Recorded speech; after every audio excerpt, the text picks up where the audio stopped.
2021년 3월 26일 LA 온누리교회 가정에서 함께하는 영상 새벽 예배입니다. 오늘 말씀은 마태복음 26장 36절에서 46절 하늘아버지 뜻에 순복하는 기도입니다. 그때에 예수께서 제자들과 함께 겟세마네라고 하는 곳으로 가서 제자들에게 말씀하셨습니다. 내가 저기에 가서 기도하는 동안 여기 앉아 있으라. 예수께서 베드로와 세베대의 두 아들을 데리고 가셨습니다. 예수께서는 슬픔에 잠겨 괴로워하셨습니다. 그때 예수께서 그들에게 말씀하셨습니다. 내 마음이 너무 괴로워 죽을 지경이다. 너희는 여기 머물러 나와 함께 깨어 있도록 하라. 예수께서 조금 떨어진 곳으로 가셔서 얼굴을 땅에 파묻고 엎드려 기도하셨습니다. 내 아버지, 할 수 있다면 이 잔을 내게서 걷어주십시오. 그러나 내 뜻대로 하지 마시고 아버지의 뜻대로 하십시오. 그리고 제자들에게 돌아와 보니 그들은 자고 있었습니다. 예수께서 베드로에게 물으셨습니다. 너희가 1시간도 나와 함께 깨어 있지 못하겠느냐? 시험에 들지 않도록 깨어서 기도하라. 마음은 간절한데 육신이 약하구나. 그리고 예수께서 다시 가서 기도하셨습니다. 내 아버지, 내가 마시지 않고서는 이 잔이 내게서 떠날 수 없다면 아버지의 뜻대로 해 주십시오. 예수께서 돌아와 보니 제자들은 또 잠이 들어 있었습니다. 그들은 너무 졸려서 눈을 뜰 수 없었습니다. 그래서 예수께서 그들을 두고 또 다시 가셔서 세 번째로 똑같은 기도를 하셨습니다. 그러고는 제자들에게 돌아와 말씀하셨습니다. 이제는 자고 쉬라. 보라, 때가 가까이 왔다. 인자가 배반당해 죄인들의 손에 넘겨지게 됐구나. 일어나라, 가자. 보라, 저기 나를 넘겨줄 사람이 가까이 오고 있다. 할렐루야, 금요일입니다. 우리 오늘도 함께 찬양하며 우리 예배 자리로 나아가겠습니다.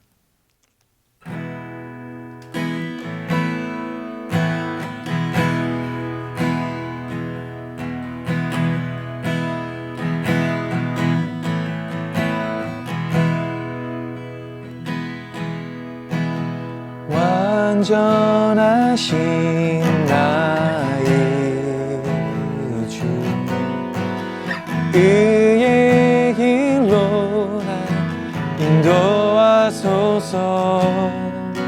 행하신 모든 일 주님의 영광 다 경배합니다.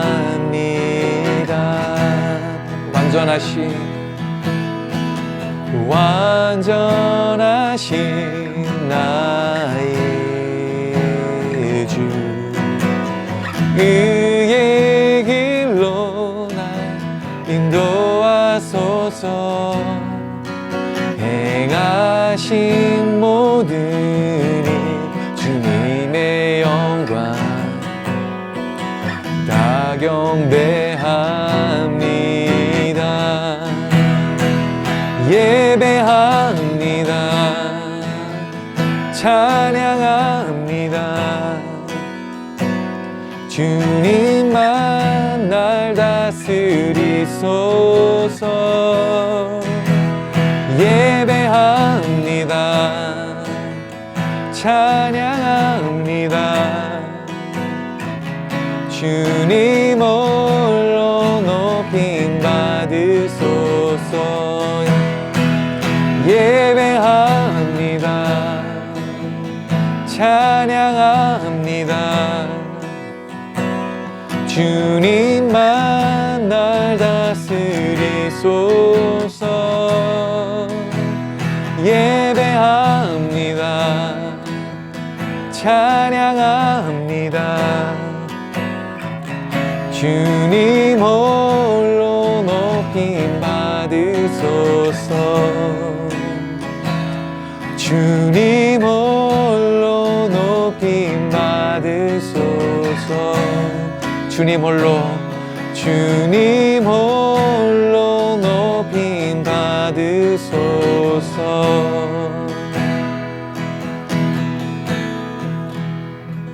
아멘. 할렐루야. 말씀으로 새로운 하루를 시작하시는 사랑하는 여러분, 주님의 이름으로 환영하고 축복합니다. 저를 따라해 보시겠습니다. 기도하면 행복합니다. 하늘 아버지 뜻에 순복하는 기도라는 제목으로 하나님 말씀 전합니다. 방금 읽은 본문의 내용이 무엇입니까? 겟세마네 동산 예수님의 기도입니다.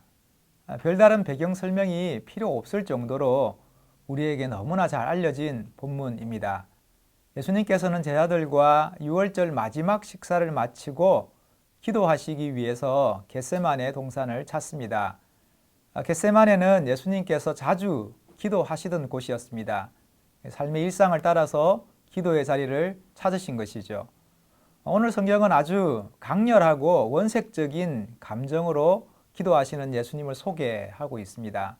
예수님의 슬픔, 예수님의 괴로움, 죽을 것 같은 예수님의 심정, 그 격한 감정이 온몸으로 새어나오는 예수님의 거친 몸부림, 그리고 제자들을 향해서 한 시간도 나와 함께 깨어있지 못하느냐는 예수님의 그 답답함과 외로움, 이 모든 감정들이 오늘 본문 전체를 휘감고 있습니다. 저는 이런 생각했습니다. 어쩌면 십자가에서 엘리 엘리 라마 사박다니 외치셨던 예수님의 그 격한 표현보다 오늘 본문이 더 격정의 소용돌이가 아닐까. 그때에 예수께서 제자들과 함께 겟세마네라고 하는 곳으로 가서 제자들에게 말씀하셨습니다. 내가 저기에 가서 기도하는 동안 여기 앉아 있으라. 예수께서 베드로와 세베대의 두 아들을 데리고 가셨습니다. 예수께서는 슬픔에 잠겨 괴로워하셨습니다. 그때 예수께서 그들에게 말씀하셨습니다. 내 마음이 너무 괴로워 죽을 지경이다. 너희는 여기 머물러 나와 함께 깨어 있도록 하라. 예수께서 조금 떨어진 곳으로 가셔서 얼굴을 땅에 파묻고 엎드려 기도하셨습니다. 내 아버지, 할 수 있다면 이 잔을 내게서 걷어 주십시오. 그러나 내 뜻대로 하지 마시고 아버지의 뜻대로 하십시오. 오늘 본문은 그때라는 단어로 시작합니다. 이 단어는 상당히 긴장감을 조성하는 말입니다. 왜냐하면 유월절 만찬석에서부터 이어져 온 그 비장함과 결연함 때문일 겁니다. 겟세마네 동산에 도착하신 예수님께서는 제자들에게 말씀합니다. 내가 저기 가서 기도하는 동안 여기 앉아 있으라. 그리고 베드로와 야고보와 요한을 데리고 기도의 자리로 나아갑니다. 성경은 그때의 예수님의 모습을 이렇게 설명하는데요. 슬픔에 잠겨 괴로워하셨다고. 가을의 기도라는 시로 우리에게 잘 알려진 김현성 시인의 작품 가운데 아버지의 마음이라는 시가 있습니다. 시는 아버지의 마음을 이렇게 노래합니다. 아버지의 눈에는 눈물이 보이지 않으나 아버지가 마시는 술에는 항상 눈물이 절반이다. 너무나 멋진 표현 아닙니까? 이렇게 기막힌 문장이 있을까 싶을 정도입니다. 아버지의 눈에는 눈물이 보이지 않으나 아버지는 그런 존재죠. 강인하신 분, 흔들림 없으신 분, 태산같이 높으신 분, 바다같이 깊으신 분, 그리고 큰 바위 얼굴같이 그러신 분이 바로 아버지입니다. 그래서 늘 듬직하고 든든하고 믿어없고 의지하고픈 분이죠. 그런 이유로 때로는 어렵고 조심스럽고 또 망설여지기도 합니다. 하지만 이것은 아버지의 외연일 뿐입니다. 시인은 아버지의 본질을 어떻게 간파하고 있습니까? 아버지가 마시는 술에는 항상 눈물이 절반이다. 어떻습니까? 가슴 먹먹해지지 않습니까? 이만큼 남몰래 흘리는 눈물이 많다는 뜻이죠. 저는 이 문장을 이렇게 바꿔보고 싶습니다. 아버지의 기도에는 항상 눈물이 절반이다 라고. 나이 들면서 여성 호르몬이 많아져서 그런 거라고 말하지 맙시다. 가족들을 위해서 짜디 짠 세상, 쓰디 쓴 세월을 살아가시는 아버지란 존재는 어쩌면 눈물 그 자체인지도 모릅니다. 사랑하는 여러분, 그런데 오늘 우리 앞에 계신 주님의 모습은 어떻습니까? 자신의 감정 상태를 여과 없이 드러내시죠. 내 마음이 너무 괴로워 죽을 지경이다 말씀하시며 나와 함께 깨어 있어 달라 요청합니다. 사랑하는 여러분, 지금 예수님께서 말씀하시는 슬픔과 괴로움과 죽을 지경의 고통은 과연 어디서 비롯된 것일까요? 특별히 오늘 성경은 예수님께서 기도하시는 모습을 이렇게 설명합니다. 얼굴을 땅에 파묻고 엎드려 기도하셨다고. 이것은 어떤 자세입니까? 이는 단순히 기도의 동작을 설명하려는 것이 아닙니다. 슬픔과 괴로움의 또 다른 표현입니다.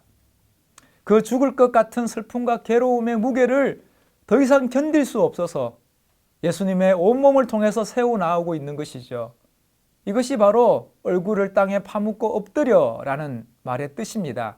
이를 누가복음은 땀이 땅에 떨어지는 핏방울 같이 되더라 라고 언급합니다.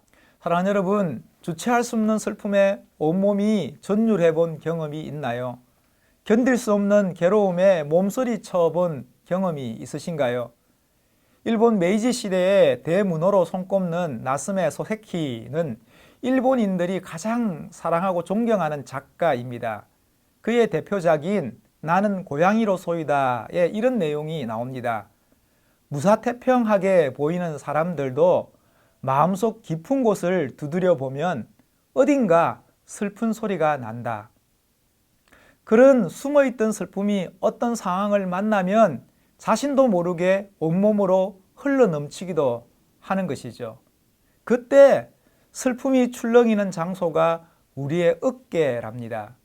인간의 어깨는 참 신기하죠.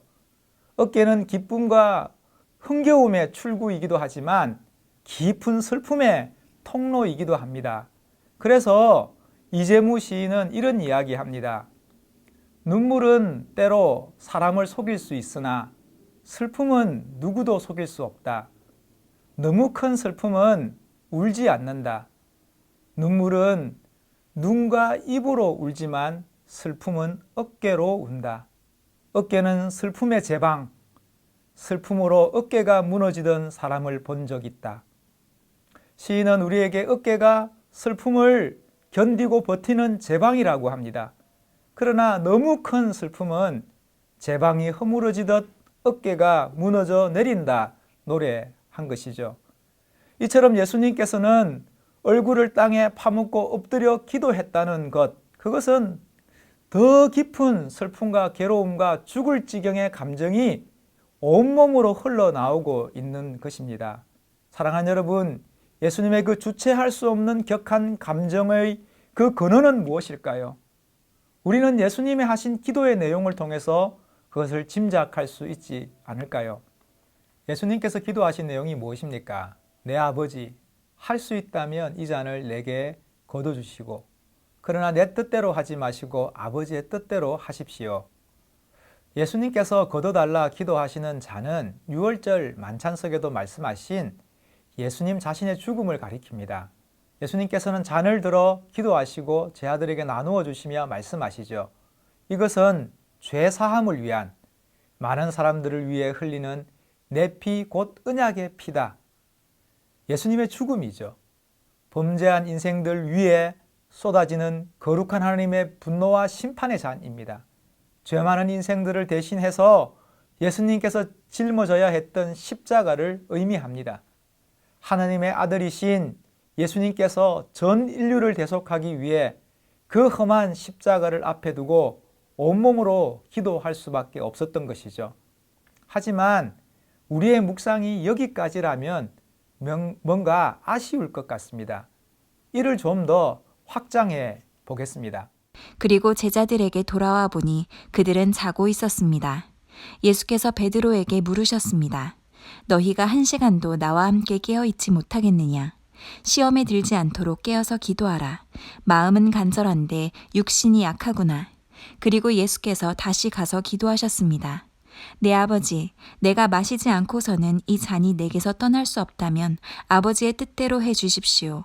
예수께서 돌아와 보니 제자들은 또 잠이 들어 있었습니다. 그들은 너무 졸려서 눈을 뜰 수 없었습니다. 그래서 예수께서 그들을 두고 또 다시 가셔서 3번째로 똑같은 기도를 하셨습니다. 그러고는 제자들에게 돌아와 말씀하셨습니다. 이제는 자고 쉬라. 보라, 때가 가까이 왔다. 인자가 배반당해 죄인들의 손에 넘겨지게 됐구나. 일어나라, 가자. 보라, 저기 나를 넘겨줄 사람이 가까이 오고 있다. 오늘 겟세마네에서 예수님의 기도가 위치한 자리는 어디입니까? 내 뜻과 하나님의 뜻 사이 아닐까요? 정확하게 어디라고는 말할 수 없지만 예수님의 기도는 나의 뜻과 하나님의 뜻 사이를 오고 가고 있다고 할 수 있지 않겠습니까? 사랑하는 여러분, 우리 인간의 깊은 슬픔과 괴로움의 실존은 나의 뜻과 하나님의 뜻 사이에서 발생합니다. 포기하지 못하고 순종하지 못하는 나 자신으로 인한 것이죠. 그만큼 나의 뜻을 내려놓기 힘들다는 말입니다.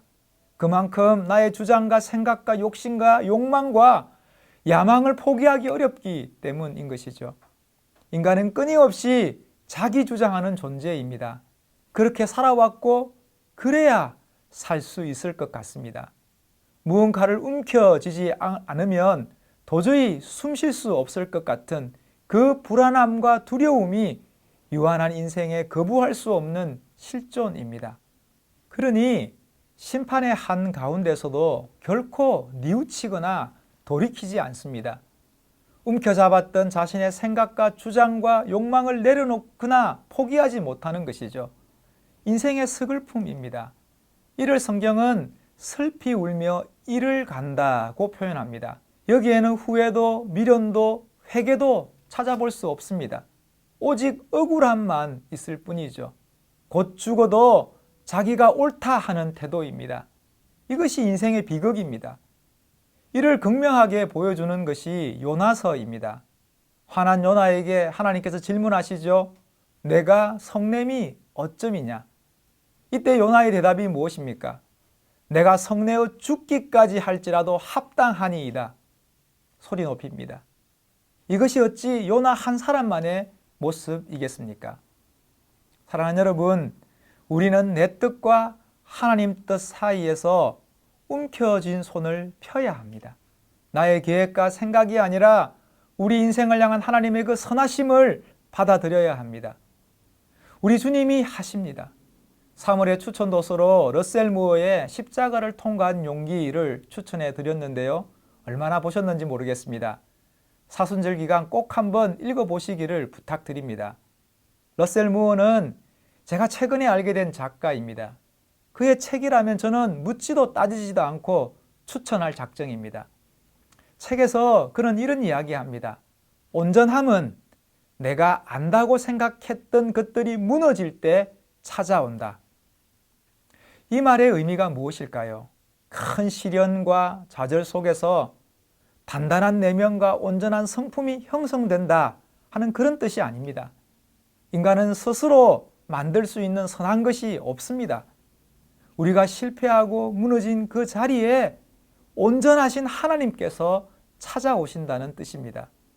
선하신 구주께서 깨어진 우리를 인도하시고 북돋으시며 함께 하신다는 그런 의미인 것이죠. 그러니 주님 믿고 바라며 의지해야죠. 사랑하는 여러분, 우리가 기도한다는 것은 마치 강둑에 밧줄을 걸어두고 물에 띄워둔 배에서 힘껏 밧줄을 잡아당기는 것과 같습니다. 아무리 애써 밧줄을 당긴다 해도 강둑이 끌려오지는 않습니다. 밧줄을 당기면 당길수록 배가 강둑으로 점점 다가갈 뿐입니다. 이처럼 기도란 하나님께 밧줄을 걸어두고 힘써 그것을 당기는 것과 같습니다. 그렇게 우리는 하나님께로 가까이 다가가는 것이죠. 이것이 바로 내 뜻대로 마옵시고 아버지의 뜻대로 하옵소서라는 기도의 의미입니다.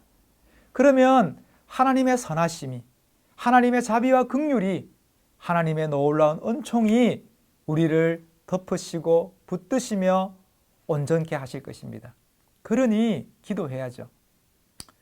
최근에 읽은 시집 가운데 이규리 시인의 당신은 첫눈입니까? 라는 제목의 시집이 있습니다. 제목 멋지지 않습니까? 오늘 하루 누군가에게 이렇게 한번 인사해 보면 좋겠습니다. 당신은 첫눈입니까? 책에 보니 그녀에게라는 제목의 시가 참 인상 깊더라고요. 시인은 어느 날 혼자 실컷 울고 싶었습니다. 그래서 해질녘 강둑을 찾았답니다. 울 곳을 찾고 있는데 산책로 한쪽 편 주차장 승합차 안에서 울고 있는 여인이 있는 겁니다. 이를 시인은 오로지 울고 있었다라고 표현합니다. 마치 자신의 울음이 그녀에게 건너간 듯 했답니다. 그 자리를 피해서 방죽을 한참 돌아왔지만 여전히 그녀는 울음 속에 갇혀 있었습니다. 그 순간 시인이 어떻게 했을까요? 자신도 모르게 조수석 문을 열어젖히고 성큼 올라타 더 큰 울음을 쏟아버렸답니다. 이후 두 사람은 어떻게 되었을까요? 시도 멋지지만 시인의 삶도 참 멋지지 않습니까? 마지막에 시인은 이렇게 노래합니다. 슬픔이 슬픔을 덮어 강물이라고. 사랑하는 여러분, 주님의 슬픔과 괴로움의 기도는 전적으로 우리 연약한 인생을 위한 것입니다. 보잘것없는 인생의 굴레를 벗어버리지 못하고 고생하고 유리하고 방황하는 그 피곤한 인생을 향한 눈물이며 기도입니다. 내 뜻과 욕심과 욕망과 계획과 생각과 주장에 똘똘 뭉쳐 딱딱하게 굳어있는 인생을 위한 주님의 부르짖음입니다. 마치 이규리 시인의 고백처럼 고달픈 우리의 인생에 거침없이 올라타서 더 큰 울음으로 더 큰 슬픔으로 함께 하신 것이죠. 그래서 우리가 살아나는 것입니다. 그래서 우리가 회복되는 것입니다. 그래서 우리가 나음을 경험하는 것이죠. 사랑하는 여러분, 주님만이 우리의 소망이십니다. 이번 한 주 소망의 주님 의지하며 믿음으로 살아가시는 저와 여러분 될 수 있기를 주님의 이름으로 축복합니다. 저를 따라해 보시겠습니다. 주여 나를 덮어 주옵소서. 함께 기도하시겠습니다. 하나님 아버지, 우리 연약한 인생을 위해서 주님 기도하시고 우리를 위해 울어주시고 우리를 위해 십자가 지신 하나님의 큰 사랑 다시 한 번 더 우리의 마음에 새깁니다. 날마다 주님 의지하는 인생 되게 하시고 주님의 그 큰 사랑 의지하며 믿음으로 살아가는 거룩한 인생 되게 하여 주옵소서. 예수님의 이름으로 기도합니다. 아멘.